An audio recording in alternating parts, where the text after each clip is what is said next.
Deputy President. In recent weeks, we've seen hundreds of thousands of Australians take to the streets to march and to call on the reduction that's necessary for black deaths in custody and certainly the high incarceration rates of First Nations people.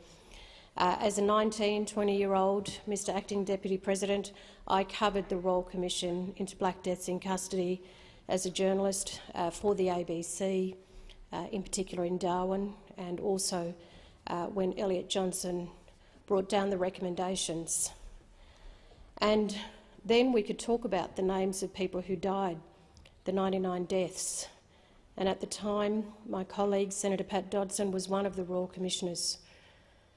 So this has been an incredible journey, and yet when we look at the deaths of over 437, 38, possibly 39 Aboriginal people in deaths since then, we don't really know all of their names. So what I've been able to have a look at, and I looked through the Australian Institute of Criminology and saw the statistics, and it was really Guardian Australia's details, the newspaper Guardian Australia's Deaths Inside project, that documented the names. They collected and analysed all available coronial data and other sources to build a searchable database of First Nations deaths in custody since 2008. So we certainly don't know the names of those who died between 1991, when the findings of the Royal Commission into Aboriginal deaths in custody were handed down, to 2008. As I said, the Australian Institute of Criminology has the statistics, but we don't know those names or the circumstances surrounding their deaths. They're just numbers.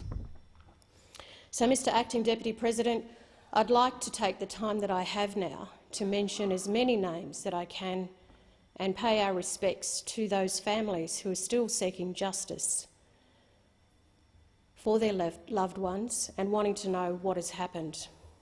So I start with 29th of March 2020, an unknown male, 30, arrested and taken to Horsham police station where his condition deteriorated. He was transported to hospital by ambulance where he later died. 21st of March this year, TC, female, 40, found dead in her single cell at Brisbane Women's Correctional Centre. 2nd of January this year, Ms Walker, 37, arrested for shoplifting on 31st of December 2019 and denied bail. She was remanded at the maximum security women's prison, the Dame Phyllis Front Centre, and found dead 3 days later. 9th of November 2019, Mr Walker, 19, died after he was shot at Yuendumu when 2 police officers went to his house to arrest him for breaches of his suspended sentence. 6th of November 2019, unknown male, 20, fell 10 metres to his death while being escorted from Gosford Hospital to Carry-On Correctional Centre. 30th of October 2019, RN male, 39, died in Royal Perth Hospital 3 days after being sedated by paramedics at the direction of police. 17th of September 2019, Ms Clark, 37, shot dead by a police officer outside her house in Geraldton in Western Australia. 12th of June 2019, JB male, 30, found unresponsive in his cell in Acacia Prison, and attempts to revive him were unsuccessful. Authorities warned he was suicidal. 9th of April 2019, Shadina Wynne, 26, died in hospital 5 days after she became unresponsive after being handcuffed by police on a side street off Albany Highway. 14th of March 2019, T. Walton, 21, shot multiple times by police who were seeking to question him. 11th of February 2019, A. Eads, 46, allegedly attacked by other prisoners and found critically injured in his prison cell on 26th of February 2019. He died in hospital 13 days later. His injuries included a broken neck, severe brain swelling, and facial fractures and lacerations. 11th of September 2018, CD male, 16, drowned in the Swan River in Perth while trying to escape an on-foot chase by police.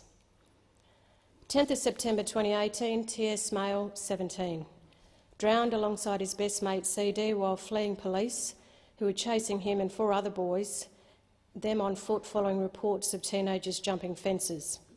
He and 3 other teenagers entered the river to escape, but only 2 made it out.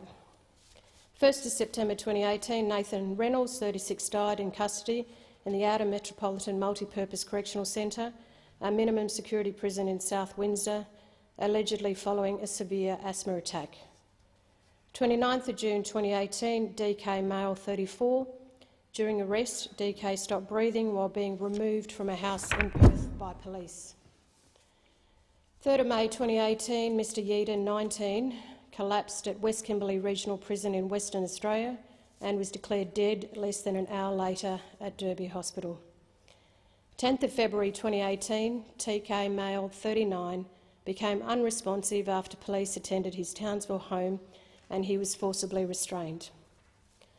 7th of February 2018, Patrick Fisher, 31, fell from a 13th floor balcony in the Waterloo public housing block in Sydney in February 2018 while allegedly trying to climb down to escape from the police.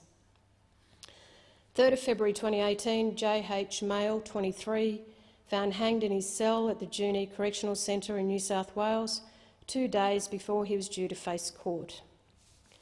22nd of December 2017, Ms Day, 55, died 17 days after falling in the cells of Castlemaine Police Station after being arrested for public drunkenness. 4th of December 2017, TMH, male, 47, had a heart attack while being loaded into an ambulance and later died in Boulder, WA. 22nd of September 2017, Tane Richard Chatfield, 22, found unresponsive in his cell after being separated from his cellmate and receiving medical treatment for a seizure. 22nd of August 2017, KG, male, 47, discovered unresponsive in an observation cell at the Adelaide City Watch House. 8th of August 2017, JT, male, 39, complained of chest pain the day before his death, but prison staff in the Northern Territory mistakenly believed he was complaining of a sore throat.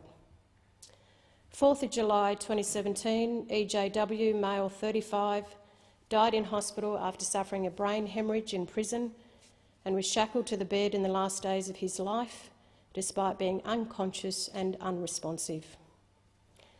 25th of June 2017, R. Thomas, 29, thrown from his car after an accident being pursued by a highway patrol car.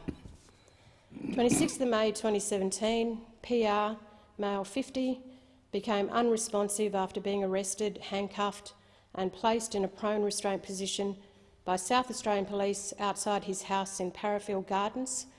An ambulance was called, but he was unable to be revived.